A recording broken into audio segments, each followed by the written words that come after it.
On today's episode of The Uptake, we talk about sketchnotes. We learn that stick figures are awesome, community support starts at any age, and we've got a community challenge for you, our audience. That and more in today's episode, so don't go away.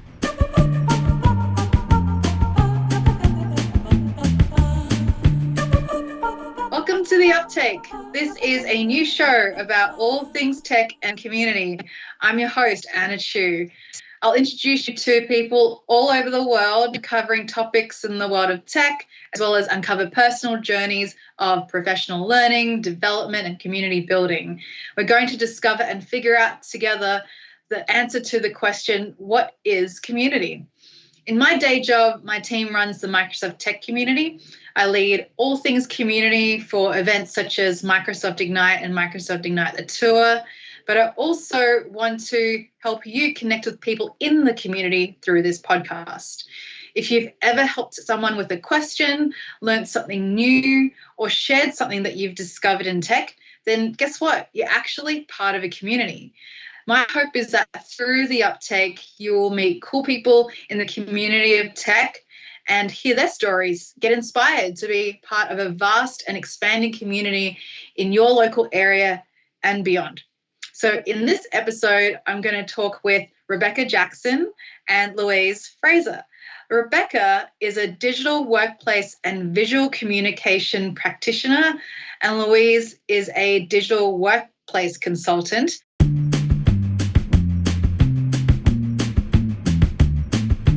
Louise is going to be my co-host for this episode, so I want to first welcome Louise to The Uptake. Hi, Louise. Hi.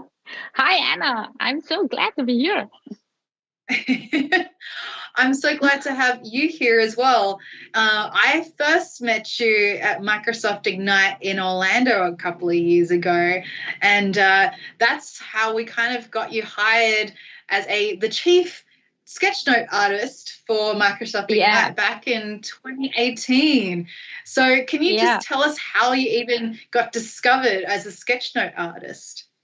Yeah, so I would say discovered by accident, but stayed on purpose. So I've got discovered as a sketchnote artist when I made my first sketchnotes, and this was in May 2018 at a conference in Germany. It's called European Collaboration Summit. It's my very favorite European conference. It's very close to my heart. And so before the conference, I wanted to prepare myself, and I thought, okay, so I need to take better notes, just because after 3 days of conference I will be totally brainwashed and brain dead. So I need just a little bit better technique to take my notes. And as I know that I'm a visual learner, so I really like to see images, and I know that images stick to my mind. I set up a little visual vocabulary, and I improved my handwriting, just because in the beginning I was not very secure if I could make that, but then I just did. So I just said, okay, come on, I will just do that. So, and I was taking sketch notes of a session at this conference, and a guy sat next to me, and he said, hey, this is amazing. Would you share that on Twitter? And I said, yeah, I can send you a direct message. And then he said, no, share it on Twitter, and do yourself a favor, tag the speaker. And so I tagged Dan Home, just because it was Dan Home's keynote. And he saw that on Twitter, and he was totally pumped about that, how I took my notes, and he wanted to meet me. And then he shared that, and he encouraged me to go on with sketchnoting. And rest is history, because after that, I just sketchnoted at so many conferences, and shared everything on Twitter and LinkedIn and even on Insta, and people seem to like it. So community seems to like it already. Yeah, it seems to be very well embraced in the community. And I'd be really curious, was sketchnoting your first introduction to community, or were you involved in community already? So it was at the very first of the 365 conference where I wanted to attend. So I've not really been into community before, but I was so highly welcomed in community, and people were telling me, "Hey, this is really cool to be here. So please just stay. So and see you at next conference and at next SharePoint Saturday." And it, I just felt welcomed, and this was good. I think people just react so well to, your visual interpretation of sessions that you've been to. And that's such a key part of, events, right? People are just certainly taking their own notes, but I think one of the big parts of community is really sharing that learning out loud. And there's something really easy about Sketchnotes that allow people to just easily like retweet or share it out and let people know. And then they can kind of like suddenly get it, right? So I think that's really cool. In fact, your Sketchnote last year in 2019 actually caught the attention of Satya too. Like that's just an amazing. Oh my God! So I still have no words for that, and perhaps you see me blushing right now, but it was like it was super amazing. So been at Ignite, and I saw the vision keynote by Satya, and I was taking my notes just because I thought, hey, it would be just cool if I took my sketch notes on this vision keynote. And yes, I know it's very shareable content, and this usually gets a lot of likes and retweets because it's easily shareable content and people appreciate it. But then Satya replied to my tweet, and I was like, oh my God. And the funny thing about the situation was because there were so many notifications on my phone at Ignite, I turned notifications off. So other people say, hey, Louise, did you know what happened? Satya replied, and I was like, this is a joke. Yeah, right.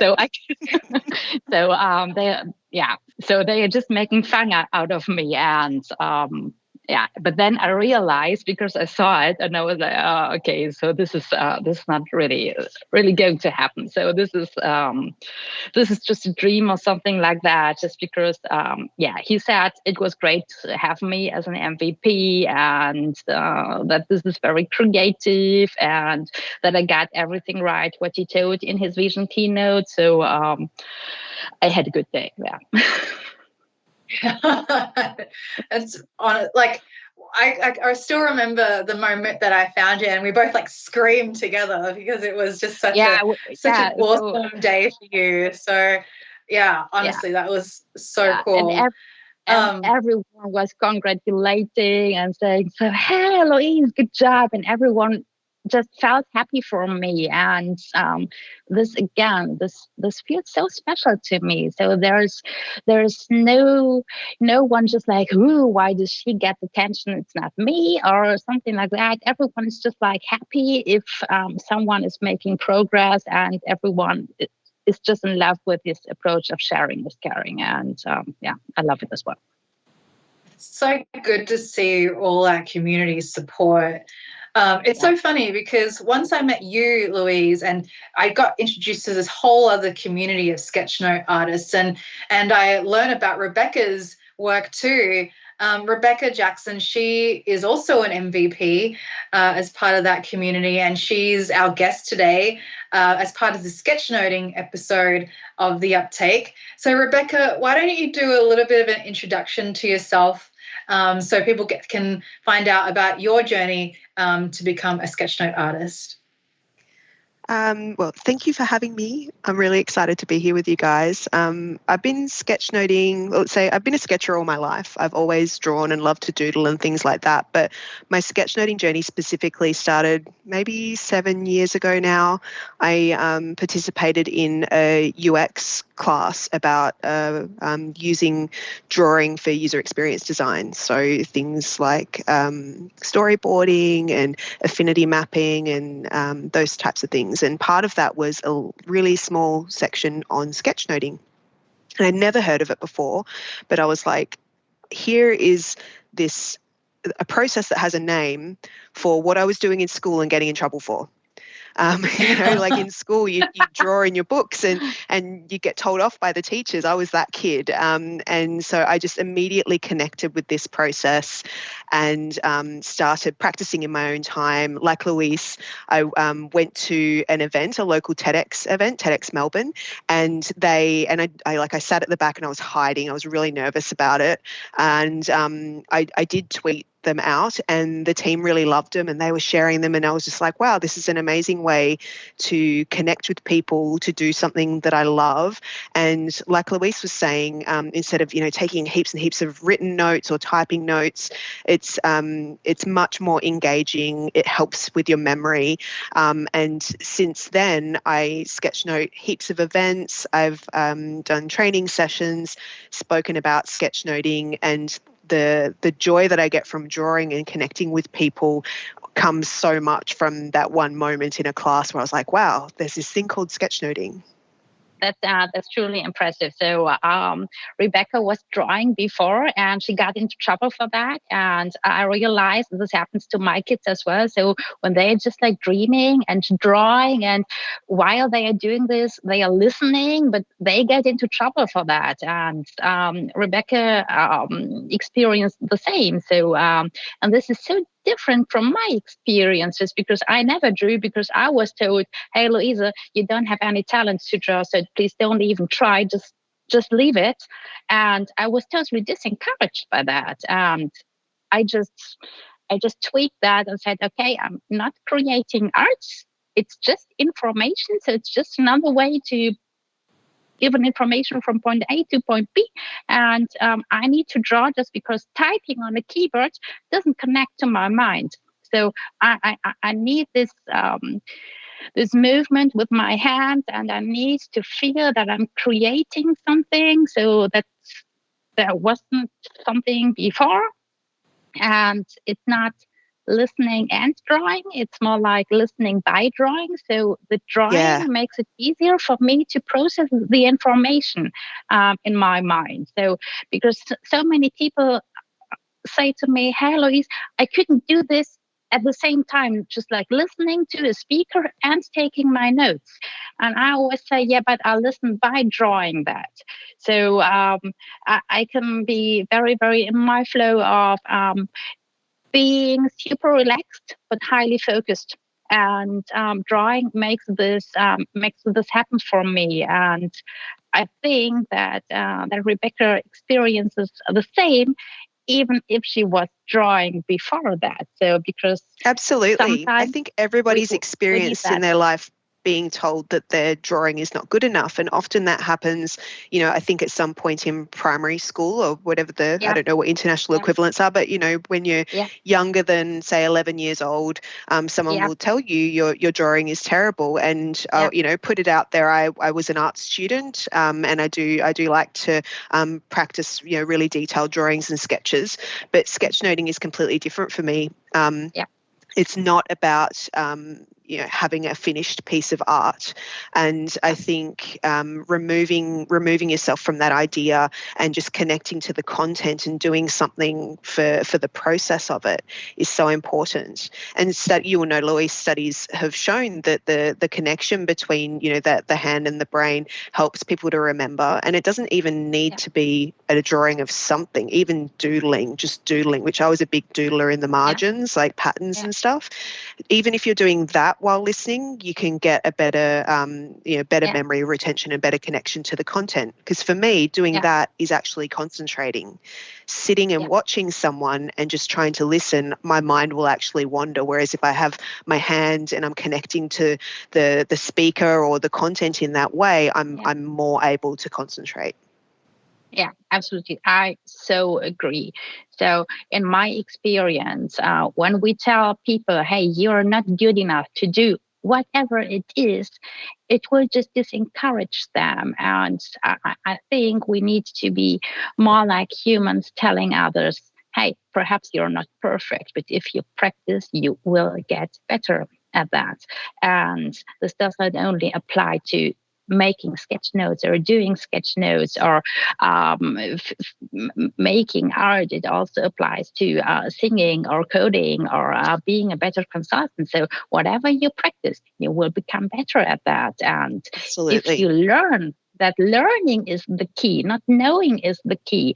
If you learn that while you do sketch notes, then you can apply this knowledge on everything else you need to achieve. And this was really an eye-opener for me. So I believed I had no talent because I had a mean teacher so I believed him. So when he said, Louise, you have no talent, I just believed him. But I realized when I was older that this was just a perfect self-excuse for me not to just sit on my ass and practice this stuff. So for sure, if you practice drawing, you will get better. If you practice coding, you will get better. If you practice singing, you will get better. So I think that this can tell you a lot about yourself and how you feel about that. And what I so love about sketchnoting is that this is a door opener to community. So people are so easily to engage with Sketchnote. So they say, hey, this is cool. I recognize this part of the session, or cool that you captured this moment as well. Or in my opinion, it was something else. Let's talk about that. So they are very, very easily to draw into a discussion. And so you make better connections to others. And this is what I love about it. Yeah. Well. A lot of what you're saying really resonates with me, because I remember being that kid in year 9 who thought I was really creative, and then all it took was one art teacher to say, you know what, you're pretty average. And then I was like, well, I guess there's no point in me putting any more effort into doing this. And it really messed me up in a way, because I really thought that being creative was part of my identity. But one person, all it took was one person to invalidate all of that. But what I'm hearing as a common element for both of you is that the community actually validated you. They actually encouraged you. They were that source of positivity to say, hey, keep doing it. Share it. Yeah. Let people see it. Let the world see it, right? Which is just really going to show how powerful the community is. I mean, all it took, Louise, was someone sitting next to you looking over your shoulder and saying, you should probably put it out on Twitter. Don't just DM it to me. Put it out there. And for you, Rebecca, like, do you feel the community play that same role for you in terms of encouraging you? So I think the fact that people enjoy it, want to share it, and tell me they get value from it is very encouraging. Ultimately, I started doing sketchnoting for myself, for my own capture, and I try very much to still sketch with that mindset unless I'm being directly employed to do it. I'm sketching with the mindset of this is for me, it's a resource for me, and not worrying about what other people might need. But so many people will say, oh, I found that really useful. I shared that with my team. I printed it out and put it on my wall. In fact, Susan Hanley messaged me recently to say that she still had a sketch note that I did of one of her talks from 2015 on her wall, which is like, you know, I'm a fan of Sue, and I was like, that's so sweet. So that sort of encouragement is, you know, that encourages me to share more and keeps me going. And your story, Anna, about, you know, a teacher who told you you weren't that great, it's really interesting for me that it is often someone quite pivotal in your life who will say something like that and you'll just shut down, right? Because you trust them and you see them as an expert and you trust their opinion. But for Louise and I, in our experience, it was a stranger.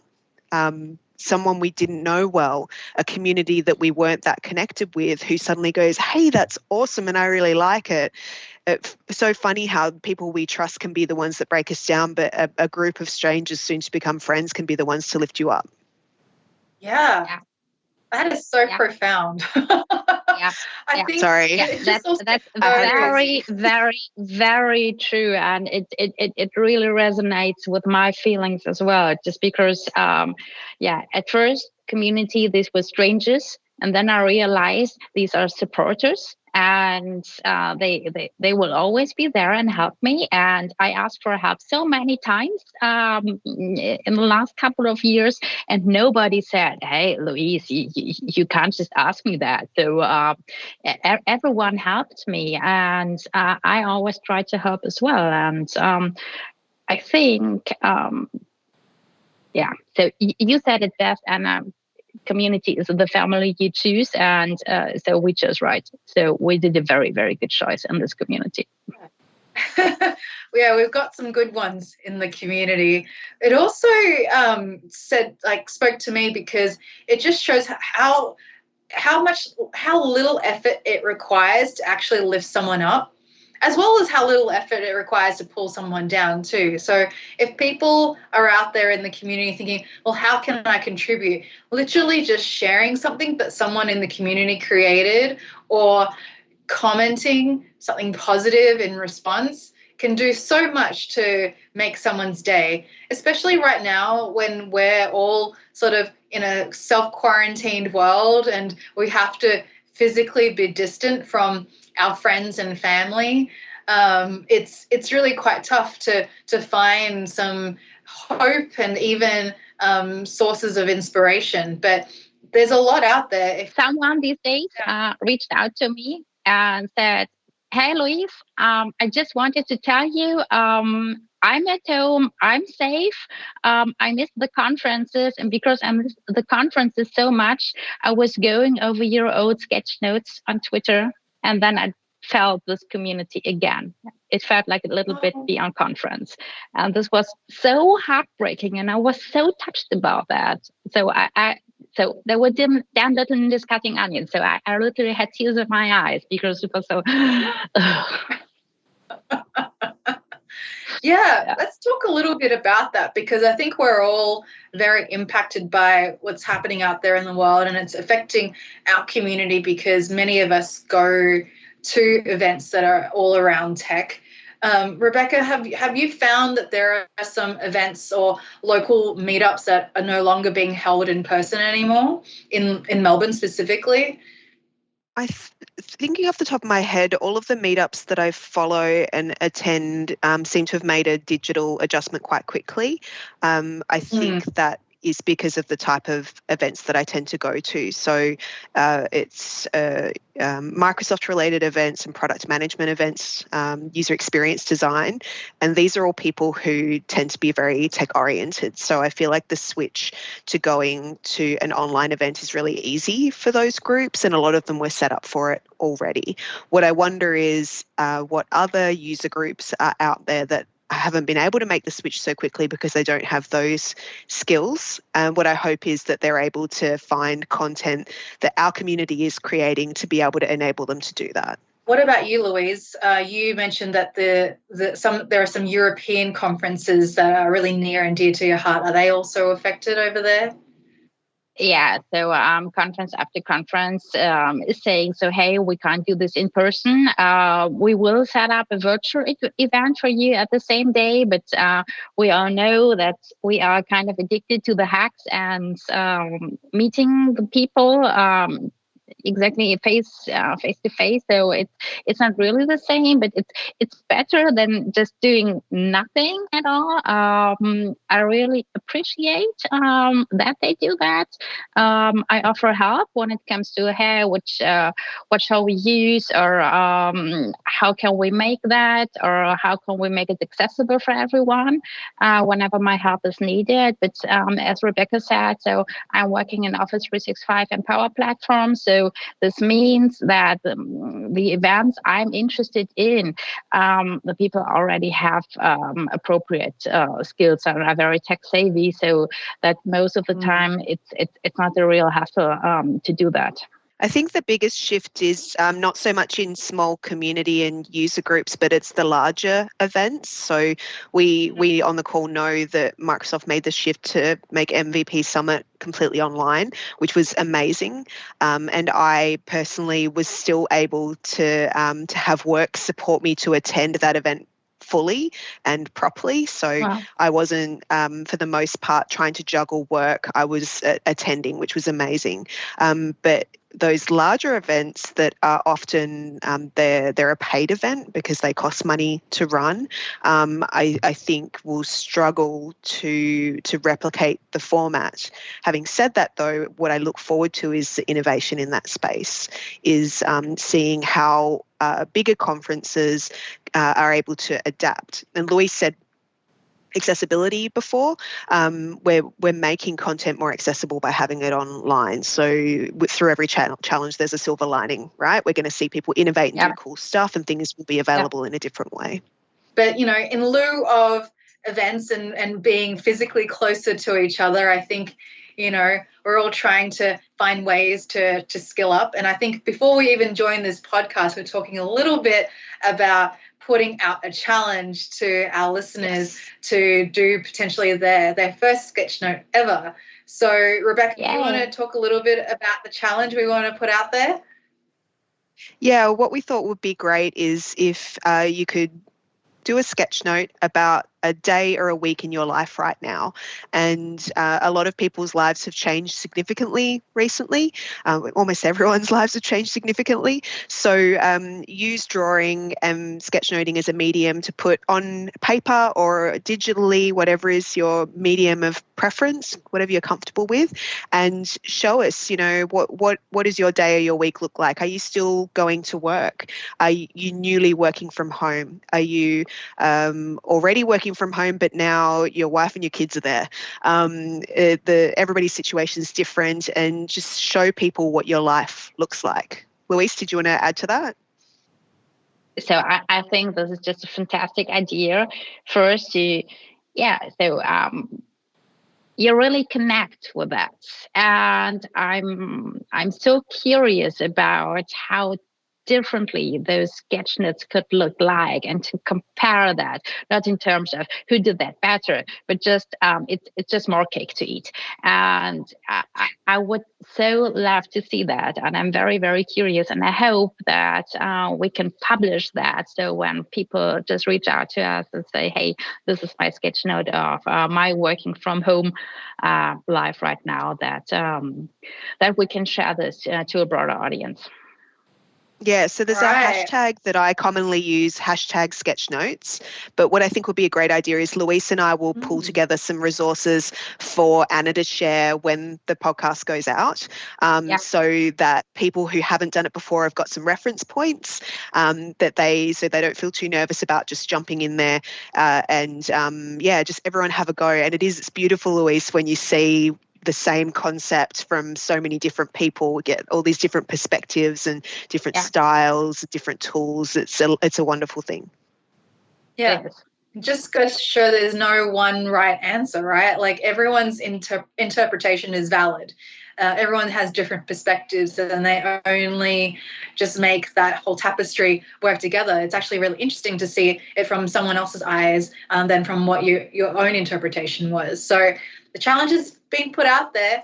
If you've got a sketch note that you'd like to share with us, tweet it at the Uptake Pod, which is our Twitter handle, and we'll get Louise and Rebecca to take a look. And you know, if you've got any questions for them on how to start your first sketch note, you know, they've got a lot of different resources out there. You should follow them on Twitter as well, and we'll include their handles in this podcast and in all of the tweets that are related to this episode. So please make sure you check that out. I'm going to give this a go. I'm going to try and, you know, overcome my own imposter syndrome and attempt to sketch something. It might just be stick figures. I hope you're okay with that. But ultimately, stick figures are awesome. Saying it's okay for stick figures are awesome. I love stick figures. So, I always say to everyone who wants to learn sketchnoting, if you can draw a square and a circle and perhaps a triangle and just a stroke, it's perfect. So if you can draw this is just our alphabet, and then you can draw whatever you like, and it's more about practice than it is about talent. And for sure, Rebecca and I, we will just put up some resources together, or perhaps a little blog post for how to get started if you think you can't draw. Yeah, if you draw a stick Awesome. figure, Anna, everyone's going to know what you mean. It's a circle with a stick and some arms and some legs, and it's like that's a little person. And if you like, you could put some clothes on it if you want. Give it a smile. People know. Yeah. Kids can do it. Yeah. Well, this has been a really great episode. I hope you all got to learn a little bit about the world of sketchnoting. There's a whole community of sketchnote artists out there. So if you are interested to learn, just follow that hashtag sketchnotes, as Rebecca mentioned earlier. But why don't we try and figure out like where to go? Let's so Rebecca, like where's the best place for people to find your sketchnotes? My sketchnotes. I think Twitter's probably the best place to come for me. So I'm @_Rebecca Jackson on Twitter. And from there, you can get to my blog posts and my Flickr, which is where I put most of my sketchnotes. Louise, how do people get a hold of you and check out your sketchnotes? Yeah, so find me on Twitter. So best work is Twitter search @Louise Fraser, and then just hashtag sketchnote. This will pull you out all the sketchnotes I did. So most of the time I sketchnote sessions that are very in the moment. So I thought about putting them on a website or more in a repository, but then I was like, no, it's just Twitter. So you will find them if you search them, and otherwise they just stay in the context of a conference. Awesome. And I heard that you've got a little side hustle going on, Louise. Can you tell us a little bit about that? Yeah, so I partnered up with Elios Drup, and we are both very, very sticker addicted, and we set up a little website for stickers.